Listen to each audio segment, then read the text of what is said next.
오늘 함께 봉독하신 에베소서 3장 1절부터 11절 말씀에서 이 복음을 위하여라는 제목으로 함께 말씀 관찰하고 기도의 제목을 찾고 기도하기를 소망합니다.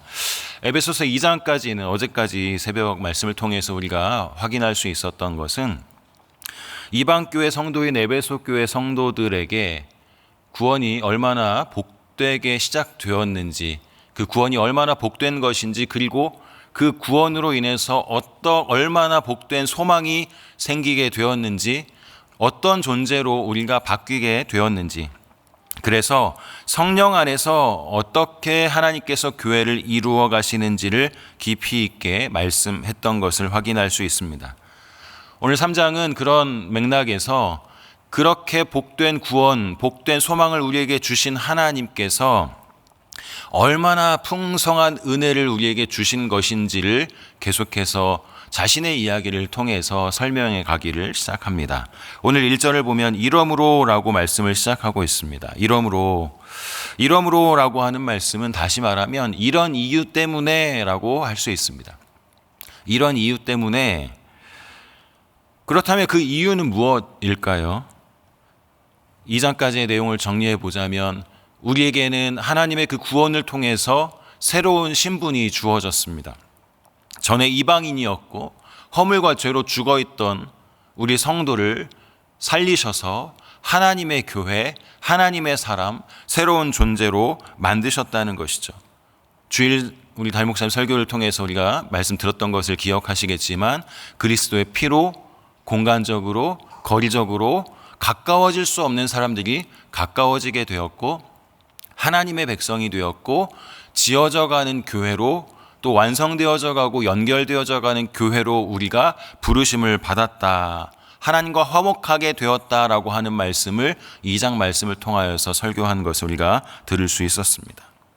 그래서 우리는 예수 그리스도의 피로 어떻게 되었는가 하면 새로운 존재, 새로운 관계 안에, 하나님의 그 가족 관계 안에 들어오게 되었다는 것입니다. 막힌 담이 무너지고 성령 안에서 한 새 사람이 되어서 하나님께 나아갈 수 있게 된 것입니다. 이런 이유 때문에 사도 바울은 3장에서 그 말씀을 이어가고 있습니다. 감옥에 갇혀있는 갇힌 자 된 나 바울이 에베소 성도들에게 말하고자 하는 것이 있다는 것이죠. 무엇을 말하기를 원합니까? 오늘 본문 속에서 우리는 두 단락으로 나누어서 본문을 볼 수 있겠는데, 첫 번째 1절부터 7절까지 단락에서 사도 바울이 말하고 싶은 것이, 첫 번째는 내가 일꾼이 되었다는 것입니다. 어떤 일꾼이 되었습니까? 누구를 위한 일꾼이 되었습니까? 세번역 성경은 2절에서 그것을 더 명확하게 말씀하고 있는데, 오늘 본문 2절은 너희를 위하여 내게 주신 하나님의 그 은혜의 경륜을 너희가 들었을 터이라. 너희가 들었을 것이다, 너희가 들었다라고 말씀하는 내용이 있는데, 세번역 성경은 더 명확하게 설명해 줍니다. 하나님께서 여러분을 위하여 일하도록 나에게 이 직분을 은혜로 주셨다는 것을 여러분은 이미 들었을 줄 압니다, 이렇게 말씀합니다. 그러니까 2절부터 4절까지의 말씀을 통해서 내가 그리스도의 비밀을 알게 되었는데, 그 비밀, 그 신비는 하나님이 알려주셨고 깨닫게 해주셨고, 그 신비, 그 비밀을 알게 되었기 때문에 그 비밀로 인해서 여러분을 위하여 일하도록 나에게 하나님이 이 은혜를 주셨다는 것을 나는 고백합니다. 여러분들이 이 이야기를 이미 들었습니다 라고 말하고 있습니다. 이미 간략하게 적었던 글을 통해서 여러분들이 이 사실을 알 수 있습니다 라고 하는 것을 2절부터 4절까지의 말씀을 통해서 사도 바울이 기록하고 있습니다. 이 이야기는 단순히 내가 여러분들을 위한 복음의 일꾼이 되었다라고 하는 것을 이야기하고자 하는 것이 아니라, 그 일꾼이 되기 위해서, 일꾼이 되도록 하시는 하나님의 은혜가 얼마나 풍성한 것인지를 이야기하고자 하는 것입니다. 5절과 6절을 보니까 그 비밀의 내용, 그 신비의 내용이 무엇인가 설명해 주고 있는데, 5절과 6절을 제가 읽겠습니다. 이제 그의 거룩한 사도들과 선지자들에게 성령으로 나타내신 것 같이 다른 세대에서는 사람의 아들들에게 알리지 아니하셨으니, 이는 이방인들이 복음으로 말미암아 그리스도 예수 안에서 함께 상속자가 되고 함께 지체가 되고 함께 약속에 참여하는 자가 됨이라. 그 복음의 내용이, 그 비밀의 내용이 무엇인지를 더욱 분명하게 설명합니다. 그러니까 2절부터 4절까지의 내용 속에서 내가 여러분들을 위하여 일하도록 하나님께서 복음의 비밀, 하나님의 비밀, 그 신비를 나에게 알려주셨다라고 하는 정도의 이야기가 아니라 그것이 얼마나 대단한 것인지, 그 내용이 무엇인지를 계속해서 설명하는 것이죠. 그리스도의 복음은 다른 세대에는 알려지지 않았고 알 수도 없었던 것이지만 이제는 성령으로 나타난 것이다. 이제는 성령으로 나타났는데 그 내용이 무엇인가 하면 그리스도 예수를 통해서, 예수 안에서 우리가 새로운 존재가 되었다. 죽은 자리에 머물러 있지 않고 새로운 존재, 삶의 자리, 새로운 생명의 자리, 새로운 신분의 자리로 옮겨지게 되었고 그런 존재가 되었다라고 하는 것을 설명해 주는 것이죠. 함께 하나님의 상속자가 되었다. 함께 그 약속에 참여하는 자가 되었다. 함께 가족이 되고 함께 지체가 되었다. 이것이 그리스도의 비밀이요, 그리스도의 신비다라고 하는 것을 설명해 주고 있는 것입니다. 정리해 보면 이렇습니다. 그리스도의 복음을 통해서, 그리스도의 그 비밀을 통해서 전혀 가능성 없고 가망성 없고 아무런 발전 가능성이 없는 이방인들이 예수 그리스도 안에서 유대인들과 동일한 공동 상속자, 이 땅의 창조자이신 하나님의 상속자, 교회로 부름받은 한 몸, 그 약속을 함께 가진, 약속에 참여할 수 있는 자가 되었음을 이야기해 주는 것입니다. 그리고 이 복음을 드러내라고, 이 복음을 보여주라고 하나님이 나를 일꾼 되게 하셨다라고 하는 것을 말씀하는 것입니다. 따라서 바울은 내 의지와 노력으로 내가 일꾼이 되고 내가 무엇인가 누군가에게 더 도드라지게 드러날 수 있는 어떤 특별한 사람이 되고자 해서 사도 바울이 되고 복음을 전했던 사람이 아니라 7절에서 이렇게 말씀합니다. 이 복음을 위하여 그의 능력이 역사하시는 대로 내게 주신 하나님의 은혜의 선물을 따라 내가 일꾼이 되었노라. 일꾼이 되었는데 무엇을 따라 일꾼이 되었습니까? 하나님의 능력이 역사하시는 대로, 그의 능력이 역사하시는 대로 하나님의 일하시는 그 역사의 풍성한 만큼 나는 그 복음을 위하여 일하는 일꾼이 되었다는 것입니다.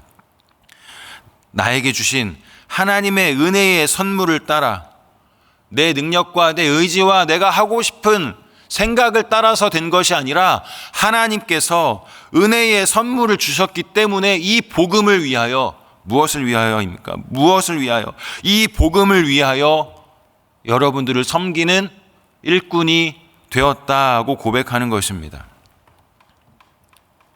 이 복음을 위하여 내 자신의 욕망과 내 자신의 인정과 내 자신의 명성을 위한 일꾼이 아니라 하나님의 비밀, 하나님의 그 경영의 섭리, 하나님의 그 신비를 하나님이 알게 하셔서 그 복음의 신비, 그 복음을 위하여 새로운 존재가 되고 새로운 신분을 얻고 하나님의 백성으로 공동 상속자가 되어 살아가는 이 비밀을 이방인들에게, 그리고 그것을 듣고 하나님의 교회를 이루어가는 사람들로 살아가도록 하는 일꾼으로 이 복음을 위하여 내가 부름받았다. 이 사실을 바울은 자신의 이야기를 통해서 여러분이 죽어있던 자리에서 살게 되었고 새로운 존재가 되었고 하나님의 가족이 되었고 하나님의 상속자가 되었고 하나님의 약속에 참여하는 자가 되었다고 하는 것을 전하고 가르치고 함께 나누는 일꾼이 되었다라고 하는 고백을 하는 것입니다. 그리고 이어서 8절부터 13절까지 두 번째 단락을 통하여서 사도 바울이 계속해서 말하고자 하는 것은 이 복음의 일꾼으로서 함께 나누고 끼치게 되는 유익과 그 본질이 무엇인지, 그 목적이 무엇인지를 더 설명하고 있습니다. 바울은 자신이 복음을 위한 일꾼이 되게 하신 하나님의 은혜가 얼마나 풍성한 것인지, 그 목적이 무엇인지를 목적을 설명하는데 8절과 9절에서 일꾼으로서 해야 되는 일이 무엇인가를 설명합니다. 8절과 9절 눈으로 한번 보시고 제가 읽겠습니다. 모든 성도 중에 지극히 작은 자보다 더 작은 나에게 이 은혜를 주신 것은 측량할 수 없는 그리스도의 풍성함을 이방인에게 전하게 하시고 영원부터 만물을 창조하신 하나님 속에 감추어졌던 비밀의 경륜이 어떠한 것을 드러내게 하려 하심이라. 나를 일꾼 삼으신, 이 복음을 위하여 일꾼이 되게 하신 하나님의 그 목적이 무엇인가 두 가지로 설명해 주는데, 측량할 수 없는 그리스도의 풍성을 이방인에게 전하게 하시기 위해서입니다. 측량할 수 없는 그리스도의 풍성. 측량할 수 없다는 것은 무엇입니까? 도무지 가능성 없는 사람을 살렸다. 도무지 다른 방법이 없는 사람에게 문제를 해결해 줬다라고도 표현할 수 있겠죠.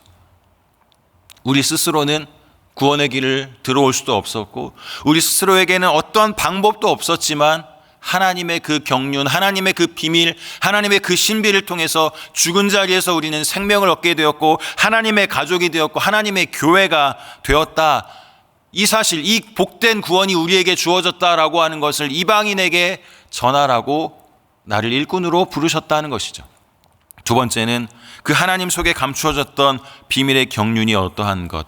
경륜이라고 하는 단어는 경영, 청지기직 이런 의미를 가진 단어인데 하나님의 구원 계획이 어떠한지 이것을 드러내 보여주도록 나를 하나님의 일꾼 되게 하셨다라고 하는 것을 바울은 말하고 있는 것입니다. 이 두 가지 일을, 이 두 가지 목적, 이 두 가지 드러나게 하고 나타나게 하는 일을 맡기신 이유, 그 목적은 무엇인가요? 10절에 이렇게 고백합니다. 이는 이제 교회로 말미암아 하늘에 있는 통치자들과 권세들에게 하나님의 각종 지혜를 알게 하려 하심이니. 하나님의 풍성하신 은혜, 하나님의 대단하심, 하나님의 그 계획의 크심을 드러내 보여주는 목적이 이제 교회로 말미암아 교회를 통해서 교회 때문에 하나님의 각종 지혜를 세상이 알게 하려고 하신다는 말씀입니다. 바울이 이방인 성도들을 위하여 섬기는 일꾼이 되었다고 했습니다. 그런데 그 부르심은 개인적인 차원에서 멈추지 않았습니다. 이어지는 이 고백들, 이어지는 이 이야기들을 통해서 우리가 깨닫게 되는 것이 무엇입니까? 바울은 이방인들에게 복음을 위한 일꾼이 되었고 이제 이방인들도 새로운 존재로서 하나님의 부르심에 초청받고 초대되어서 새로운 가족, 새로운 존재, 하나님의 약속에 참여한 자로 살게 되었고 결국 그 새로운 존재로서 부름받은 성도, 달리 말하면 교회, 10절에서 말씀하는 것처럼 이는 이제 교회로 말미암아 교회된 성도, 성도된 교회로 말미암아 교회를 통하여 성도를 통하여 성도 때문에 하나님의 각종 지혜가 하나님의 은혜의 풍성하심이 하나님의 긍휼의 풍성하심이 세상에 드러나게 하도록 부르셨다는 것입니다. 이 복음을 위하여 교회가 선교적 존재로 부름받았다라고 말할 수 있습니다. 이것은 어느 유명한 학자를 통해서나 말씀씨가 좋은 어떤 사람들에 의해서 이루어지는 일이 아닌 것입니다. 11절 말씀 보니까 곧 영원부터 우리 주 그리스도 예수 안에서 예정하신 뜻대로 하신 것이라 이렇게 말씀해 줍니다. 사람의 뜻을 따라 사람의 계획대로 분위기에 선동되어서 되는 일이 아니라 영원 전부터 하나님께서 그리스도 안에서 계획하신 뜻대로 되는 일이다. 사도 바울은 이것을 분명하게 기록해 주고 있습니다. 그러므로 이방인 성도들인 이방인 교회인 에베소 교회, 에베소 성도들 뿐 아니라 오늘을 살아가는 우리 성도들에게도 오늘 하나님께서는 우리가 무엇을 위하여 부름받았는가, 우리가 무엇을 위하여 살아가도록 부름받았는가를 분명하게 말씀해 주십니다. 하나님의 뜻의 결과가 무엇입니까? 오늘 12절 말씀 보니까 우리가 그 안에서 그를 믿음으로 말미암아 담대함과 확신을 가지고 하나님께 나아감을 얻느니라 말씀해 줍니다.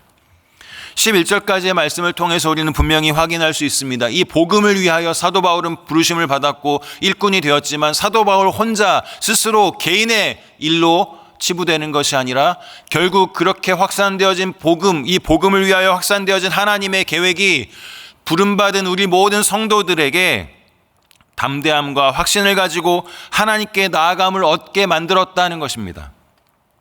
그래서 오늘 찾아올 수 있는 환난과 아픔에 우리는 넘어질 수 없습니다. 하나님께 나아갈 수 있습니다. 13절에 그러므로 너희에게 구하노니 너희를 위한 나의 여러 환난에 대하여 낙심하지 말라. 이는 너희의 영광이니라.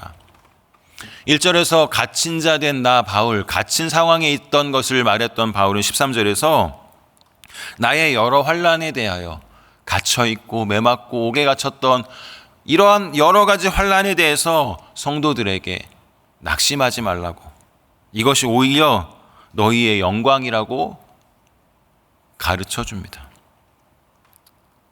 오늘 에베소서 3장 1절부터 13절까지의 말씀을 통하여서 우리가 생각할 수 있는 것이 무엇입니까?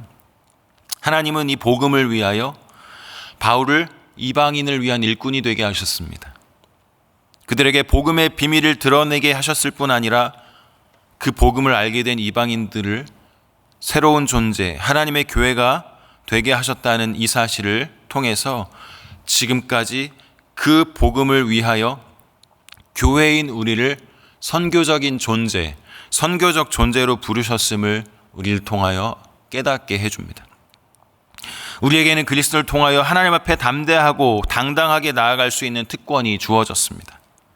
어떠한 환난이나 핍박에도 두려워하지 않고 그것을 영광으로 여기고 그 복음을 위하여 사는 성도가 바로 우리인 것을 오늘 이 자리에서 우리는 이 사실을 기억해야 하는 것입니다.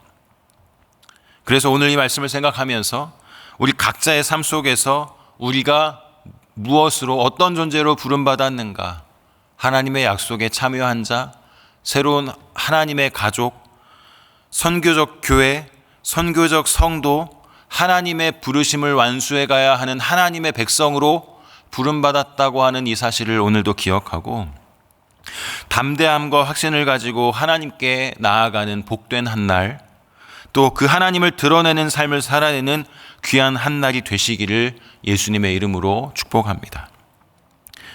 우리를 왜 부르셨는가? 그리고 오늘 사도 바울은 그 복된 구원이 에베소 교회 성도들에게 어떻게 임하게 되었고 어떤 존재가 되었고 그것이 어떤 소망이 되었는가를 떠올리면서 내가 그것을 위하여 부름받았고 여러분들도 그것을 영광으로 삼아야 한다고 가르쳐주고 이후에 그 성도들을 위하여 기도하고 있는 장면을 마음에 품고 하나님 오늘도 우리를 불러주신 그 목적, 선교적 교회, 선교적 성도로 살아가라고 하는 그 목적을 놓치지 않고 살아내도록 하나님 내 삶을 오늘도 붙잡아 주옵소서. 담대하고 확신 있게 주님 앞에 나아갈 수 있음을 기억하고 주님과 함께 살아가는 복된 한 날이 되게 해 주옵소서. 내 인생을 이끌어 주옵소서. 나의 일상을 이끌어 주옵소서. 이것이 오늘 이 자리에 함께한 우리 모두의 기도의 제목이 되기를 소망합니다. 함께 주신 말씀을 생각하면서 기도하시고 또 각자 가지고 나오신 기도의 제목을 가지고 기도하시다가 돌아가도록 하겠습니다. 기도하겠습니다. 사랑 많으신 하나님,